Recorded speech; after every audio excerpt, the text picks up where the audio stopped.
Welcome to Dubai, they said. Yo. Oh, jeez. Enjoy the modern cities and amazing nightlife they promised. No one said anything about speeding across desert dunes, holding on for dear life, fully expecting this SUV full of strangers to be the place you meet your doom. Your driver kicking up a blinding curtain of sand as your convoy of cars slithers down the face of a sand pile like a desert sidewinder. Slow down.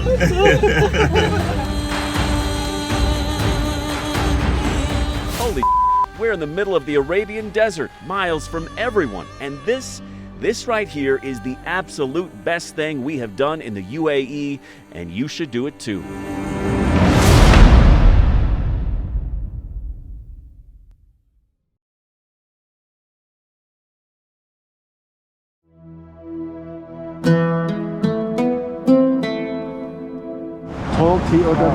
Our death-defying Dubai experience started tamely enough outside our Mall of the Emirates hotel late one April afternoon as a driver showed up to whisk us away to the desert. Easy to forget when you're amid the 3+ million people crowding Dubai that just outside of town sits a massive patch of sand that covers nearly 1 million square miles. The Arabian Desert, here in the Middle East, in Southwest Asia, the largest desert on the continent. It covers nearly the entire Arabian Peninsula. Hard to overstate how vast this barren terrain really is, and how striking in its beauty.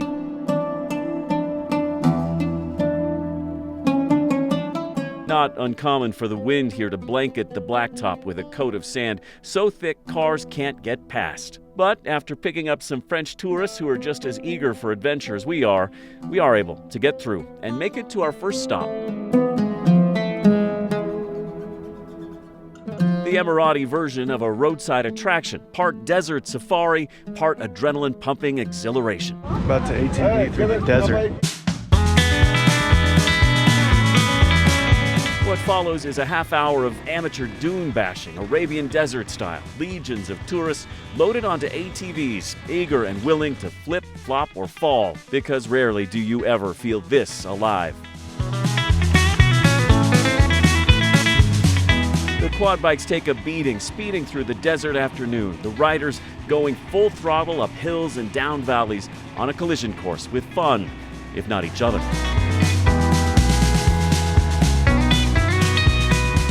The bumpy ride causing an inordinate and unsightly amount of jiggling for out-of-shape operators like yours truly. Oh my God, look at that. Yikes. Next shot, next shot.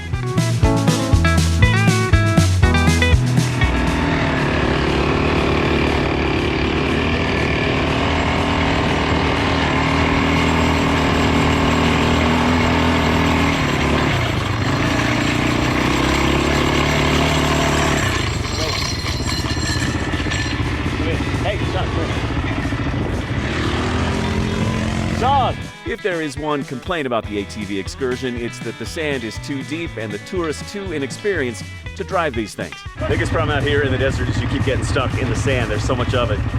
So they've had to dig us out a couple of times, but it's not that big a deal, and it's still fun as heck. Mercifully, the guys who work here are accustomed to the clueless yokels like us and quickly get us back on our way. Ready to rock? Do it.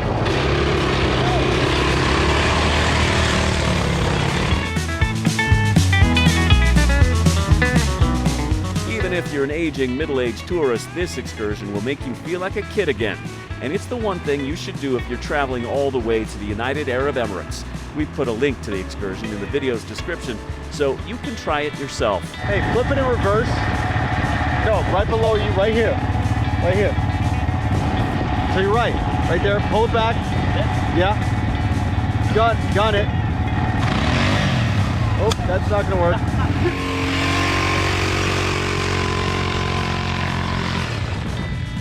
Thank you. All right, finally got unstuck.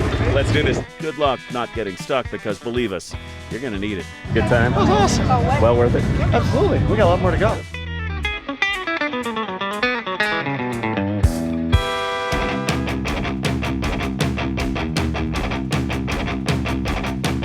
Now, while the quad bikes were fun, this next part was fun, but also nearly vomit-inducing. But in a good way, believe me. In fact, one of the other SUVs in this dune-bashing caravan actually had to stop so a passenger could hurl. But mercifully, we didn't catch that on camera.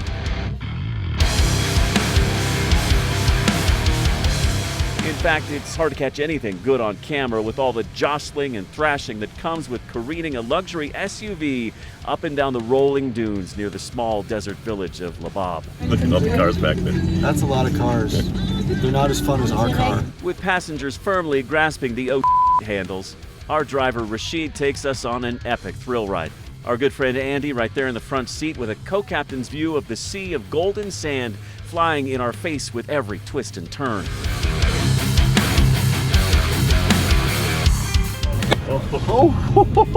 We're riding, by the way, in like $90,000 luxury SUVs. These aren't exactly off-roading vehicles, but in a wealthy part of the world where money often seems to be no object, Jeeps are apparently replaced with Lexuses, ever so slightly retrofitted for maximum sand maneuverability. Rashid told us they deflate the tires just a bit, making it easier to get up and down the desert hills as he avoids collisions and catastrophes to ensure today's carload of tourists gets their money's worth. And believe me, they do.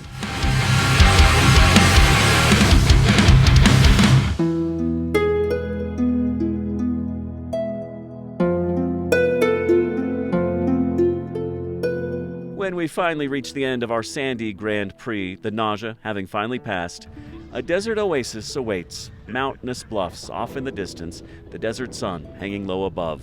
Our arrival timed to coincide with golden hour, the perfect moments to snap sunset pics in the desert. Tour organizers are savvy enough to know these photos and videos are going straight to Instagram, and no doubt strumming up future business for these desert entrepreneurs. Who wouldn't want to come here and see this? A feeling of near complete solitude, or at least as much solitude as a hillside full of travelers can afford you.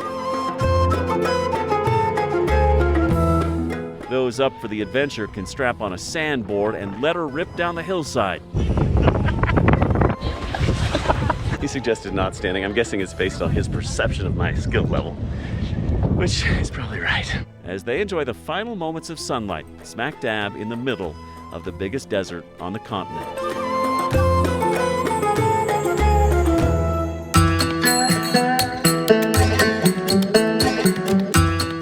The perfect end to the perfect day comes next with dinner and a show. I don't want the headdress. Tourists plop down at tables lining a big stage at the Khayma Desert Camp, feasting on a barbecue meal as they get ready for the fireworks. A flame twirler flips fire through the desert night sky, inspiring oohs and ahs from the crowd. The flames erupting in a show-stopping finale that this crowd, comatose from a day of fun and an evening of food, can't seem to get enough of. The show culminating in a final whirlwind dance from a man in traditional garb, spinning at light speed while the lights on his costume speed by. It is the kind of performance you've never seen before, which after a day unlike any you've experienced before, seems fitting. One last touristy thing to check off before we call it a night. A falconer arrives and lets the throngs manhandle his bird. Because you have to post a picture like this on social media. Who else you know has ever held a falcon in the Emirati desert? No one. As we set out on our journey back to the metropolis of Dubai, hard to believe this entire day cost us just $75 per person. In a part of the world that can carry with it a hefty tab for tourists, this has to be the best deal around. Again, we have a link to the quad bike dune bashing barbecue extravaganza in the link below. 16 million tourists a year flock to Dubai, but what we realized is if you're going to the desert, actually go to the desert. Get out here, away from the lights and the city and the crowds, and experience the stark beauty of the sand. You may be clearing it away from your eyes and your other body parts for days to follow, but take our word for it. It's worth it.